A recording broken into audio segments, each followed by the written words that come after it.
Hola, queridos estudiantes de la materia de Historia de la Filosofía 1. Espero que se encuentren bien. El día de hoy vamos a continuar con el análisis de la historia de la filosofía. Desde la antigüedad estamos analizando las diferentes civilizaciones de la etapa antigua, del esclavismo, incluso algunas ya entrando en la etapa del feudalismo.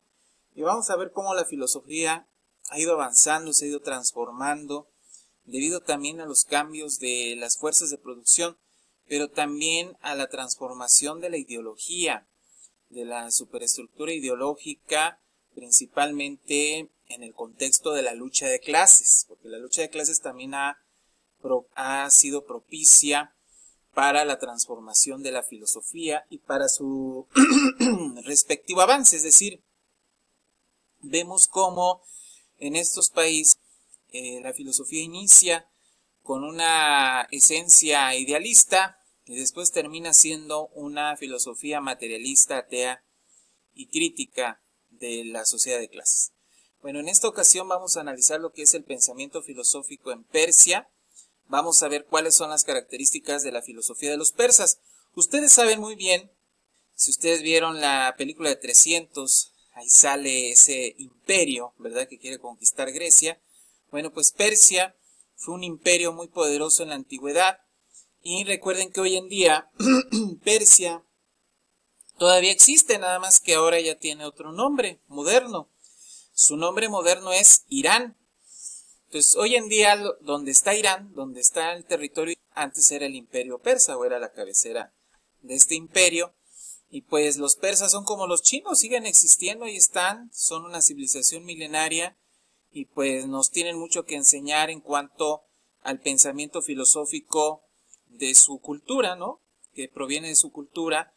Y también vemos cómo la filosofía persa influyó bastante en el pensamiento religioso de Occidente, principalmente lo que son las religiones monoteístas, el Islam, el judaísmo y el cristianismo. Vamos a ver cómo influyeron esta religión persa y también cómo este pensamiento contribuyó al pensamiento dialéctico más tardío de los griegos y también del materialismo histórico dialéctico de Marx. Bueno, la religión del mazdeísmo, que tenía por dios a Ahura Mazda. La característica del mazdeísmo es que es una suerte de religión dualista, es una suerte de religión que nos habla de la lucha entre el bien y el mal. Digamos que esta idea de lucha entre ángeles y demonios, entre un ser divino bueno y uno malo, pues ya venía desde aquellos entonces, desde estas antiguas civilizaciones primigenias, ¿no? Desde la antigua Persia, desde Asiria, Mesopotamia, la misma India ya tenía sus ideas de la lucha entre el bien y el mal, entre las fuerzas creadoras y las fuerzas destructivas o destructoras, ¿no? Entonces aquí vemos cómo este patrón también se va fortaleciendo, incluso en Persia se fortalece aún más. Y nos dice que en una Avesta, Zoroastro anuncia la doctrina de la religión mazdeísta. Si se dan cuenta, Zoroastro es una suerte de Moisés para los persas. Es una suerte de Jesucristo que vino a dar la buena nueva, vamos a decirlo así, de la fe mazdeísta. Recuerden también que Friedrich Nietzsche escribió un libro que lleva precisamente el nombre de este profeta. Así habló Zaratustra, o que más bien es basado en Zoroastro, ¿no? Entonces, vamos a ver cómo está conformada esta filosofía de Zoroastro. Nos dice que la filosofía zoroastrista era dualista, ya que expresaba una contienda eterna entre fuerzas contrapuestas. Ya podemos ver en esta religión una idea dialéctica de la lucha de contrarios en el bien, la vida y la muerte, o la vida contra la muerte. Eran tan solo algunos de los contrarios en pugna para Zoroastro. Reside precisamente en su doctrina de las dos sustancias del universo, que expresa la lucha de contrarios. Si se dan cuenta, podemos decir que la religión zoroastrista o mazdeísta, como ustedes la quieran llamar, pues es una religión dialéctica, ¿no? Que tiene una visión dialéctica a la filosofía, aunque tenía un trasfondo idealista esta religión, obviamente. Pero esta idea de la lucha de contrarios va a contribuir mucho posteriormente a la filosofía del materialismo histórico dialéctico, obviamente muchos siglos. Hace Marx. Marx fue un hombre muy inquieto y hace un análisis profundo de la filosofía, de la historia de la filosofía, desde sus orígenes. Entonces aquí también vemos una gran influencia del mazdeísmo, del zoroastrismo, en la religión cristiana. Recuerden ustedes cuáles son los conceptos dualistas de esta religión, ¿no? La religión cristiana nos habla de un Dios, de un demonio, de la lucha del bien y del mal, de las fuerzas de la luz y de la oscuridad. Entonces es muy parecido a lo que nos habla la religión de Zoroastro. Incluso hay quien dice que la religión judía, de los mitos o de las creencias de la religión mazdeísta, ¿no? De Zoroastro. Bueno, dice los sarvanistas y su visión materialista del universo, el ateísmo en Persia. Para los sarvanistas, que digamos que podría decirse que era una secta derivada del mazdeísmo, en el universo no existe más que la materia. Rechazan la existencia del mundo espiritual. Desde su perspectiva, no existe los ángeles ni los demonios, ni la inmortalidad del alma. Todo lo que existe es engendrado por el tiempo o sarván, como ellos le llaman a esta fuerza natural. Según los mazdeístas, no existe el mundo espiritual. Ellos eran ateos en su pensamiento, eran materialistas. Para ellos lo único que existe es la materia, no el espíritu. Y que lo que da origen a las cosas es el tiempo, o lo que ellos le llaman conceptos filosóficos de la antigüedad. Poco a poco fueron sentando las bases también de lo que es la física moderna. Porque ya en la antigüedad se habla del concepto de tiempo, se habla del concepto de espacio, se habla del concepto de materia, se habla del concepto de átomo, entonces se habla del concepto de energía o de energías. De alguna manera los antiguos ya empezaban a deducir, a percibir, a razonar que existían estas propiedades o estos elementos de la naturaleza que conforman el universo, que posteriormente ya la ciencia física, ¿no? Newton, el mismo Einstein, etcétera, pues vienen a confirmar con sus teorías, ¿no? Entonces, si se dan cuenta, aquí ya hay una lucha entre el libre y se empieza a configurar también en esta civilización. El maniqueísmo, que también digamos que fue bien bebe de alguna forma del mazdeísmo, el maniqueísmo en Persia es una forma de ascetismo, es una filosofía de vida. En el siglo III después de Cristo surgió el maniqueísmo, una religión fundada por Mani, así se llamaba su fundador, que trató de crear una doctrina a partir del mazdeísmo y el budismo. Quiso hacer una mezcla entre la religión de Zoroastro y el budismo, que fue una religión fundada, acuérdense, por Buda, en la India. El maniqueísmo era también una mezcla de era una mezcla de gnosticismo y panteísmo oriental.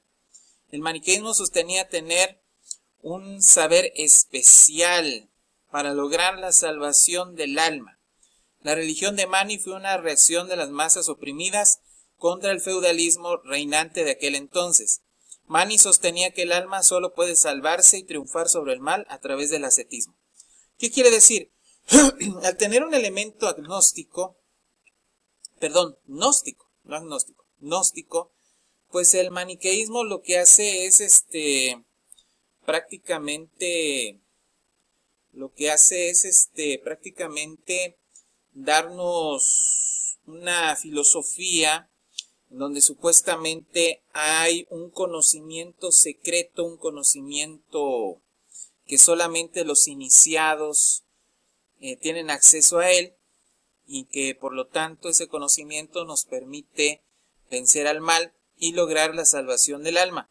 Entonces todo aquel iniciado en el maniqueísmo tenía este conocimiento secreto, ¿no? Por eso digamos que tiene un elemento gnóstico. Recuerden que la gnosis, en sí gnosis significa los gnósticos, simbolizan o su fe, su filosofía con una G de gnosis, ¿no? Dice, la religión de Mani fue una reacción de las masas oprimidas contra el feudalismo de aquel entonces. Entonces también se podría decir que el maniqueísmo fue una religión del pueblo, no fue una religión de las élites como en el caso del zoroastrismo. Que surgió en Persia, dice: el bien siempre triunfará sobre el mal. Esta filosofía, dice, la filosofía de Mazdak era considerada parte de un movimiento plebeyo e igualitarista. ¿Qué quiere decir esto? Que la religión de Mazdak, o la filosofía de Mazdak, pues fue una suerte de filosofía nacida en el pueblo. Mazdak clamaba por el triunfo definitivo de la luz contra la oscuridad, de la justicia contra la injusticia. Mazdak pensaba que era necesario e inevitable que prevaleciera la justicia social y la igualdad económica. Para él, los bienes son comunitarios, no privados.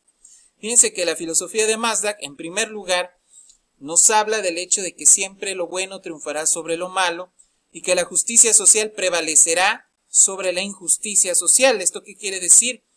Que la religión de Mazdak, al tener un origen popular, pues es una crítica a la sociedad explotadora de aquel entonces, y por lo tanto estaba en contra de la propiedad privada, de los medios de producción, y también estaba en contra de la desigualdad económica y de la explotación del hombre por el hombre. Entonces se puede decir que fue una filosofía revolucionaria en su momento en Persia, ¿no?